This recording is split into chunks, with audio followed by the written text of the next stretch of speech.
चलिए, तो asset management company Zerodha ने अपना नया फंड लॉन्च किया है। इस फंड का नाम है Zerodha Nifty small cap 100 ETF। इस अनुभव के बारे में और बेहतर तरीके से हमें समझाएंगे हमारे साथी अभिषेक गुप्ता। तो चलिए सीधे अभिषेक के पास चलते हैं। Thank you Divya. Zerodha mutual fund house एक नया NFO लेके आया हुआ है और ज़ीरोधा की अगर बात करें तो बहुत पुराना ये म्यूचुअल फंड हाउस नहीं है, करीब 3.5 साल पुराना ही ये फंड हाउस है। लेकिन जो फंड लेके आया है वो एक्चुअली इस बार ETF है। जैसे कि आप नाम देख सकते हैं कि Zerodha Nifty small cap 100 ETF, यानी कि स्मॉल कैप यानी कि निफ्टी स्मॉल कैप 100 में जो शामिल 100 कंपनियां होंगी उनमें आप ETF के जरिए एक तरह से इसमें निवेश कर सकते हैं। और ETF है तो शेयर बाजार की तरह इसमें आप ईजिली ट्रेड कर सकते हैं, यानी कि खरीद और बिक्री कर सकते हैं। वहीं स्मॉल कैप है तो ध्यान रखें कि इसमें हाई रिटर्न के चांसेस तो होते हैं, लेकिन आपका वोलेटिलिटी काफ़ी ज़्यादा होती है इसमें, तो फिर एक तरह से रिस्क भी बहुत ज़्यादा होता है। बेंचमार्क की अगर बात करें तो निफ्टी स्मॉल कैप 100 TRI है। जैसे कि हमने बताया कि निफ्टी स्मॉल कैप 100 का जो इंडेक्स है, यानी कि स्मॉल कैप की 100 टॉप कंपनियां होंगी, वो इसका ये बेंचमार्क रहेगा, उसी को ये कॉपी करने की कोशिश करेगा।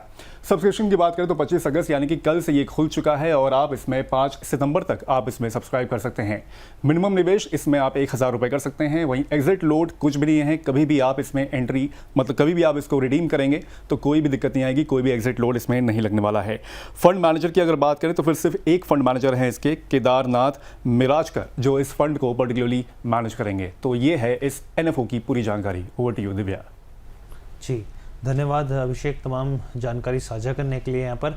अब सर मेरा सवाल आपसे है कि सर ढेरों स्मॉल कैप फंड्स हैं सर, अब ज़ीरोधा भी एक फ़ंड ले आया है, आप इसको कैसे देख रहे हैं, क्या स्ट्रेटजी होनी चाहिए यहाँ पर? Harsh, small cap asset class या as a category is a very attractive category, very very attractive category. मुझे ये कैटेगरी बहुत पसंद है, बट प्रॉब्लम इस कैटेगरी के साथ बस यही है कि ये वॉलेटाइल बहुत होती है, और क्योंकि वॉलेटाइल होती है इसलिए इन्वेस्टर्स को बहुत टैक्टिकल कॉल्स लेना जरूरी होता है जब भी एक small cap as a category को हम चूज करते हैं, चाहे वो एक्टिवली मैनेज्ड कैटेगरी हो या वो इंडेक्स को रेप्लिकेट कर रही हो, उससे कोई फर्क नहीं पड़ता। हर बार ये एक पेरिफेरल पार्ट ऑफ पोर्टफोलियो होता है। स्मॉल कैप कभी भी एक कोर पार्ट ऑफ पोर्टफोलियो का नहीं हो सकता, because core part of portfolio एक बहुत स्टेबल और रोबोस्ट एंड रेजिलिएंट पोर्टफोलियो होता है, जहां इन्वेस्टर्स को यह देखना होता है कि उनका पोर्टफोलियो एक एक्सपेक्टेड रिटर्न से ग्रो करे। So with the launch of a small cap 100 ETF, मैं बहुत एक्साइटेड हूं इस नए ETF को देखने के लिए, बिकॉज अगेन जैसे मैंने आपको बताया, स्मॉल कैप एक ऐसी कैटेगरी है जहां फंड मैनेजर्स को एक्टिव साइड पे 250 स्टॉक्स मिल जाते हैं सेलेक्ट करने के लिए, और पैसिव साइड में ये मार्केट कैप के टॉप 100 स्मॉल कैप्स को चूज कर लेते हैं। इन दैट केस मुझे लगता है कि स्मॉल कैप्स में with a horizon of 5 to 7 years आप एक बहुत अच्छे रिटर्न्स जनरेट करने आप एक्सपेक्ट कर सकते हैं कि बहुत अच्छे रिटर्न जनरेट होंगे, and at the same time investors का पोर्टफोलियोज एक्सेप्शनली बेटर रिटर्न्स भी जनरेट करके देगा अगर स्मॉल कैप का रिक्विजिट कॉम्पोजिशन है। The only thing what I am just expecting is, जैसे सारे स्मॉल कैप्स होते हैं, मैं एक्सपेक्ट करूंगा कि ये जो NFO लॉन्च हो रहा है ये भी एक बहुत क्योंकि स्मॉल कैप ओरिएंटेड है इसलिए वॉलेटाइल होगा, इसलिए आप इसको एक पेरिफेरल पार्ट ऑफ पोर्टफोलियो एक कैटेगराइज करें इस फंड को, और अपने थोड़े बहुत इन्वेस्टमेंट्स इस फंड के अंदर आप कर सकते हैं। ठीक है सर। वैसे किस तरीके के निवेशकों को टारगेट किया गया है इससे? मुझे लगता है कि जो यंगस्टर्स हैं जिनका होराइजन लंबा है, जो रिस्क टेकिंग एपेटाइट है जिसकी, वो वाले इन्वेस्टर्स इस फंड के अंदर इन्वेस्ट कर सकते हैं और अपने पैसे को थोड़े टाइम के लिए लगाकर भूल भी सकते हैं, सो दैट उनका पैसा एक दिनों दिन रात चौगनी तरीके से आगे बढ़े। ठीक है सर। अच्छा सर, एक सवाल मेरा यहाँ पर ये है क्योंकि जिस तरीके से आज हमने देखा कि बाजार की खूब ज़बरदस्त पिटाई हुई यहाँ पर, और हम लोग लगातार मार्केट जो था इस पर क्लैरिटी चाह रहा था कि भाई वो 50% के टैरिफ को लेकर आखिर होगा क्या। तो कल नोटिफिकेशन भी जारी हो गया, इसके ऊपर क्लैरिटी भी हो गई कि भाई अब जो भी सामान 27 तारीख से जाएगा उसके ऊपर 50% का टैरिफ भी लगेगा। यहाँ पर जो है बहुत लंबे समय से हम लोग देख रहे थे कि बाज़ार एक रेंज में था, बाज़ार बढ़ने की कोशिश करता था फिर नीचे आ रहा था। Q1 के नतीजे भी खास नहीं रहे यहाँ पर। आपके हिसाब से अब किस तरीके की टैक्टिक होनी चाहिए म्यूचुअल फंड में? क्या यहाँ पर हमें स्ट्रेटजी बदल लेनी चाहिए? क्या यहाँ पर सिप को थोड़ा कम कर लेना चाहिए, बढ़ा लेना चाहिए, या फिर यहाँ पर और फोकस्ड होके फंड्स में निवेश करना चाहिए? हर्ष देखिए, जैसे कि आपके शो का भी नाम है सिप की टिप, ये बहुत इससे क्लियर ही ये होता है कि एसआईपी एक आपके पोर्टफोलियो का बहुत इंपॉर्टेंट कंट्रीब्यूटरी फैक्टर होता है। और वॉलेटाइल मार्केट्स में तो मैंने खासकर की ये देखा है, डिस्पाइट द फैक्ट कि इंडियन मार्केट्स ने एक साल में नेगेटिव रिटर्न्स दिए हैं जी, अगर आप एसआईपीज अपना कंसिस्टेंटली और बेहतरीन तरीके से अगर आप कर रहे हैं विद प्रॉपर टॉपअप्स, आपका पोर्टफोलियो के नेगेटिव होने के चांसेस वो पॉसिबल ही नहीं।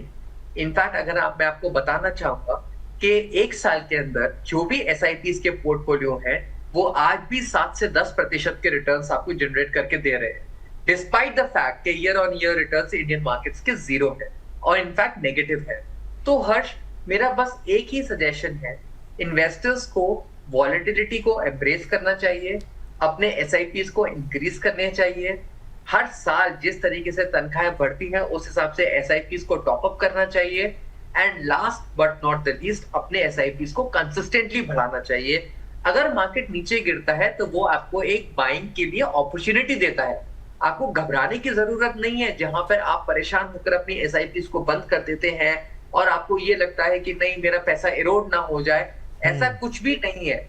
आपको पता होना चाहिए कि सरकार भी इस ये जो जियो स्ट्रेटेजिक लेवल या इंडो यूएस के बीच में जो एक इश्यूज चल रहे हैं उसको दूर करने के लिए कितने ज्यादा प्रयास कर रही है वो अपनी तरफ से, जहां उन्होंने कितना टैक्स फोरगोन किया है जीएसटी के टैक्सेस को एक कॉम्पिटिटिव बनाने के लिए। तो इन दैट केस अगर आपको इंडियन इकोनॉमी पे भरोसा है तो ऑटोमेटिकली आपका इंडियन मार्केट्स पे भी काफी भरोसा होना चाहिए, और अगर आपको इंडियन मार्केट्स पर भरोसा है तो आपको अपनी एसआईपीज और उनके टॉप अप पर भी भरोसा होना चाहिए। ठीक है सर। इसके अलावा अभी जब एनएफओ पर चर्चा हो रही थी तो मेरे मन में एक सवाल और आ रहा था, मैंने हाल फिलहाल में पढ़ा भी था कि 6-7 जो हैं इस कैलेंडर ईयर में 6-7 एनएफओज ऐसे हैं, नए म्यूचुअल फंड्स ऐसे हैं जिन्होंने 20-21% तक अच्छा खासा रिटर्न जो है निवेशकों को दिया है।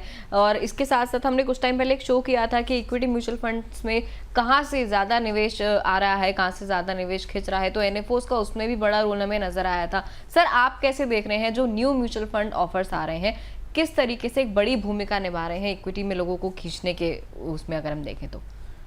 दिव्या देखिए, जब भी एक न्यू फंड आता है वो अपने साथ एक नया आइडिया लेकर आता है। न्यू फंड आता है तो वो एक नया लहर लेकर आता है, लोग सेंसिटाइज होते हैं, चाहे वो इंडेक्स फंड्स हो चाहे वो एक्टिव फंड्स हो, उनको लगता है कि उनका पैसा ग्रो होगा। तो मुझे लगता है कि न्यू फंड आना एक अपने में एक बहुत पॉजिटिव और कंट्रीब्यूटरी फैक्टर है इस चीज को दोहराने के लिए या समझने के लिए कि इंडियन मार्केट अभी भी काफी रेजिलिएंट है, रोबोस्ट है, और नए फंड और नए आइडियाज के साथ वो एक आगे बढ़ती है, जिसके कारण एक इन्वेस्टर्स अपना पैसा बनाते हैं। तो मैं बहुत एक्साइटेड रहता हूँ न्यू फंड ऑफर्स को लेकर, बट यस मुझे ये समझना भी बहुत जरूरी है कि हर एक न्यू फंड ऑफर एक इस तरीके से एक साथ आप सारे एनएफओस को एक साथ जैसे ट्रीट नहीं कर सकते हैं। कुछ बहुत वॉलेटाइल एनएफओस होते हैं, कुछ मोमेंटम बेस्ड एनएफओस होते हैं, कुछ क्वालिटी पर फोकस करते हैं, कुछ मल्टी एसेट्स जैसे एनएफओस होते हैं। हर एक एनएफओ का एक अपना एक रुझान होता है, एक अपनी कैरेक्टरिस्टिक्स होते हैं जो वो एक पोर्टफोलियो के रिटर्न्स में एक भूमिका निभाते हैं उनको जनरेट करने के लिए। So in that case Divya, I mean मुझे लगता है कि NFOs are very vibrant which keeps the mutual fund markets always dynamic. ठीक।